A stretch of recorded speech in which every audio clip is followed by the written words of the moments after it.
Sometimes when I talk about Jeph Nobles and how his son died, I come off incredibly cold and harsh.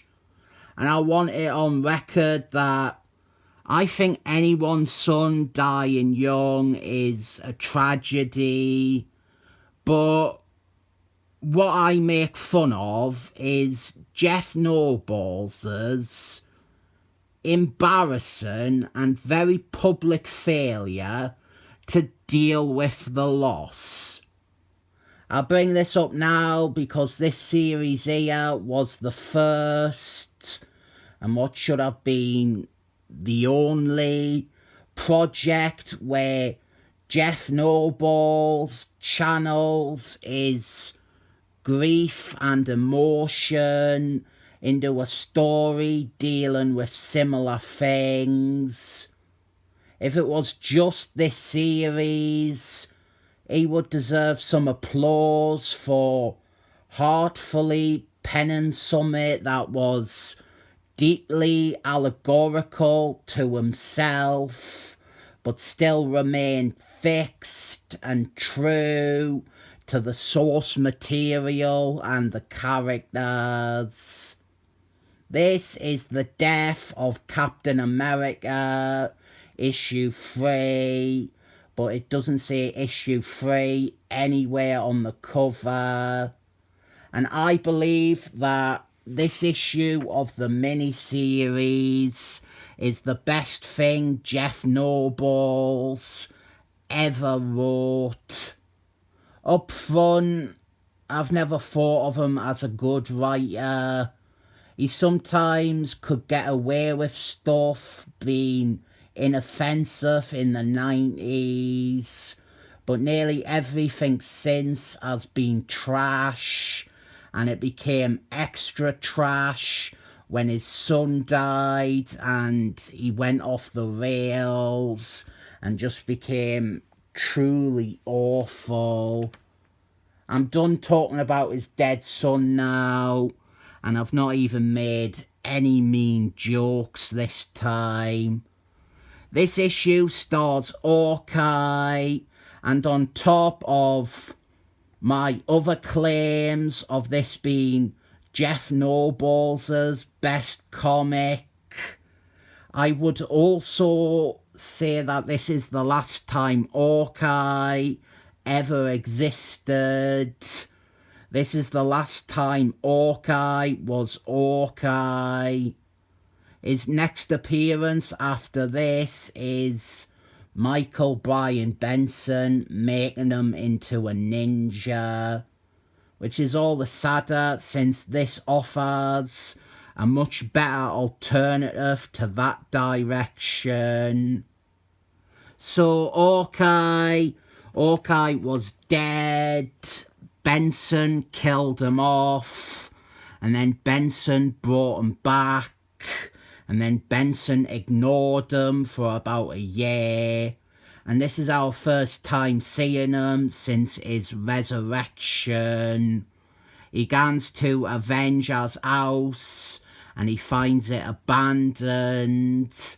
But then Iron Man shows up since the security measures detected Hawkeye's presence. And now that Captain America is dead and there has been a big superhero civil war, Hawkeye wants to know what exactly is going on. So Iron Man decks him. And then Iron Man, he runs a bunch of tests to determine if Hawkeye is really who he claims to be. And I know some people really hate how Iron Man got made to look shit in and around civil wars. But I have always seen it as very in character for him. He has always been a dick. He has always been self-serving. And his friendships, while they mean a lot to him, he does often dispose of them. The art for this is by Junior Junior. The 5 issues of this miniseries each had a different artist. All 5 of them good. But the series suffers from inconsistency in quality. Issues 1 and 3 are great. The others feel like they are more skippable. The conceit of this issue is that with Steven Rogers dead, the world still needs a Captain America. That standard line. And Iron Man believes that Hawkeye is the ideal choice for this. And I would have to agree immensely with Iron Man. If Captain America sat down and picked someone who he honestly believed would uphold everything about his legacy, it would be Hawkeye. Before Benson, before Hipster Hawkeye, before all the crap Hawkeye has been handed for the last 15 years, Hawkeye's ideals and morals mirrored Captain America's almost synonymously. And as you can see here, Hawkeye's expertise with marksmanship translates to him being able to handle Captain America's shield really well. Hawkeye is the perfect choice to replace Captain America. Not from a story perspective. There isn't that many stories you could really tell with Hawkeye as Captain America. At least not ones that justify replacing Steven Rogers, because they are ultimately very similar characters. But in a perfect world of common sense and logic and merit, Hawkeye should be the de facto choice to take up the mantle instead of Bucky Man or Falcon Man. Meanwhile, we have a supervillain called Allbran, and he is fighting 2 of the new Avengers. As chance would have it, it is Girl Hawkeye and the patriotic themed one, who parallel both the ideas relating to Hawkeye. Girl Hawkeye is continuing Hawkeye's legacy, and Patriot Boy is sort of continuing Captain America's. But they are both wanted by a police because they are not registered with the government. So Iron Man shows up to arrest them, but then they get away and they run into an alley where they are met with Hawkeye as the new Captain America. Hawkeye is more concerned with these kids running around as Avengers than he is with any of Iron Man's registration laws. And that is why Hawkeye is confronting them.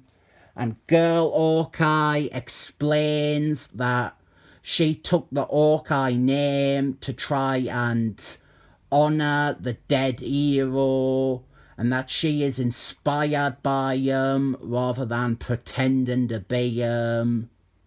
This point is meant to make Hawkeye realise and question what he is doing, but I'm not sure that Hawkeye being Captain America isn't because he is also honouring a dead hero and being inspired by him. Anyway, Iron Man, he shows up ready to arrest the kids, But Hawkeye insists they let them gan this time. And then he calls out Iron Man for manipulating them into putting on the costume and becoming his Captain America. Hawkeye then leaves because he isn't fallen for Iron Man's bullshit. And his character takes a nosedive after this. So I do wish he had become Captain America. He'd have been a much better Captain America than Bucky Man. Next though, before we get to Bucky Man, we also have Punisher briefly adopting the identity in a storyline I have wanted to review for a while, but every time I sit down to read it, a story about white nationalists and a racist police seems inappropriate. This one doesn't have any racism or uncomfortable mirrors to the real world. Unless you are greatly affected by petrol station explosions. Allbran, he blows up a petrol station. That might set you off if you lost your family in a petrol station fire. I do love this core idea, and this story works well by itself. You didn't need to read the other issues of the miniseries. It is the last gasp of life for the real Hawkeye, and that deserves a 7 thumbs up.